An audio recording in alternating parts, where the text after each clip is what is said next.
നമസ്കാരം, ഫോർട്ടുഗേ ന്യൂസിലേക്ക് സ്വാഗതം. ഇനി കൈവിരലിൽ എണ്ണാനുള്ള ദിവസങ്ങൾ മാത്രമേയുള്ളൂ ഹരിയാന നിയമസഭാ തെരഞ്ഞെടുപ്പിന്. എന്നിരിക്കെ ഇതാ BJPയെ ഞെട്ടിച്ചുകൊണ്ട് ആ കണക്ക് പുറത്തു വന്നിരിക്കുകയാണ്. BJP തന്നെ ഗ്രൗണ്ട് ലെവലിൽ നടത്തിയ ആഭ്യന്തര സർവേയിലാണ് അവരെ ഞെട്ടിക്കുന്ന ആ കണക്ക് പുറത്തു വന്നിരിക്കുന്നത്.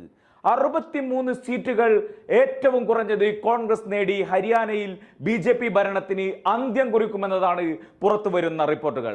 മാത്രമല്ല, വെറും 27 സീറ്റുകളിലേക്ക് BJPയും ഘടകകക്ഷികളും ഒതുങ്ങും. BJP വെറും 7 സീറ്റുകളിലേക്ക് ഒതുക്കപ്പെടാനുള്ള സാധ്യതകൾ പോലും ചില ഏജൻസികൾ പ്രവചിച്ചിട്ടുണ്ട്. എന്നതിൽ നിന്ന് തന്നെ മനസ്സിലാക്കാം എത്ര വലിയ തിരിച്ചടിയാണ് അവർക്ക് അവിടെ ലഭിക്കാൻ പോകുന്നത് എന്ന്. സ്വന്തം ആഭ്യന്തര സർവേ തന്നെ വെറും 27 സീറ്റുകൾ NDA മുന്നണിക്ക് പ്രവചിക്കുമ്പോൾ ഒന്നുറപ്പാണ്, BJPയെ ഞെട്ടിക്കുന്ന നാണം കെടുത്തുന്ന ഒരു റിസൾട്ടാവും ഹിന്ദി ഹൃദയഭൂമിയിൽ BJPക്ക് ഏറ്റവും സ്വാധീനമുള്ള സംസ്ഥാനത്ത് വരാൻ പോകുന്നത്.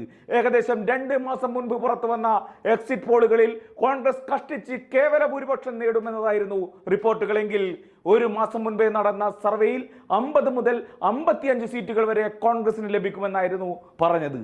എന്നാൽ പിന്നീട് ഹരിയാനയിൽ നടന്ന ചില രാഷ്ട്രീയ നീക്കങ്ങൾ BJPയുടെ ശവപ്പെട്ടിയിലെ അവസാനത്തെ ആണിയടിക്കുന്നതിന് തുല്യമായി മാറിയിരിക്കുകയാണ്. അതിലേറ്റവും പ്രധാനമാണ് ഹരിയാനയുടെ അഭിമാനമായ വിനേഷ് ഫോഗട്ടിന്റെ കോൺഗ്രസ് പ്രവേശനവും സ്ഥാനാർത്ഥിത്വ പ്രഖ്യാപനവും.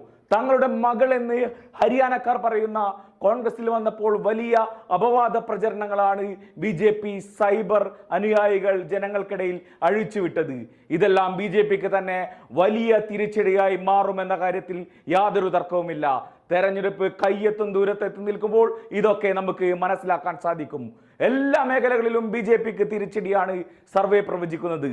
ഒരു കാലത്ത് BJP തങ്ങളുടെ സ്വാധീനം അരക്കിട്ടുറപ്പിച്ച ജാട്ട് മേഖലകളിൽ പോലും അവർക്ക് വിള്ളൽ വന്നിരിക്കുന്നു. BJPയെ കയ്യിൽ കിട്ടാൻ കാത്തിരിക്കുകയാണ് കർഷക സമൂഹം. നമുക്കറിയാം, ദേശീയ തലത്തിൽ കോളിളക്കം സൃഷ്ടിച്ച കർഷക സമരത്തിന്റെ പ്രഭവ കേന്ദ്രങ്ങളിൽ ഒന്നായിരുന്നു ഹരിയാന. അവസാനം മുഖ്യമന്ത്രിയെ മാറ്റി BJP ഒരു പരീക്ഷണം അവിടെ നടത്തി. എങ്കിലും ഒന്നും ഏശിയില്ല. ഓരോ ദിവസം കഴിയുന്തോറും BJPയുടെ അവസ്ഥ അതിദയനീയമാകുന്ന കാഴ്ചയാണ് നമുക്ക് ഹരിയാനയിൽ കാണാൻ സാധിക്കുന്നത്. പക്ക സംഘപരിവാർ അനുകൂല ചാനലുകൾ, അതായത് ഇക്കഴിഞ്ഞ ലോക്സഭാ തെരഞ്ഞെടുപ്പിൽ BJP വൻ വിജയം നേടും എന്ന് പറഞ്ഞ ചാനലുകൾ വരെ BJPക്ക് പരമാവധി ലഭിക്കുന്നത് 30 സീറ്റുകൾ ലഭിക്കുമെന്നാണ് പ്രവചിക്കുന്നത്. ലോക്സഭാ തെരഞ്ഞെടുപ്പിന്റെ ബാക്കി പത്രമാകും ഹരിയാന തെരഞ്ഞെടുപ്പ് റിസൾട്ടും എന്നതിന്റെ ഏറ്റവും വലിയ ഉദാഹരണമാണിത്.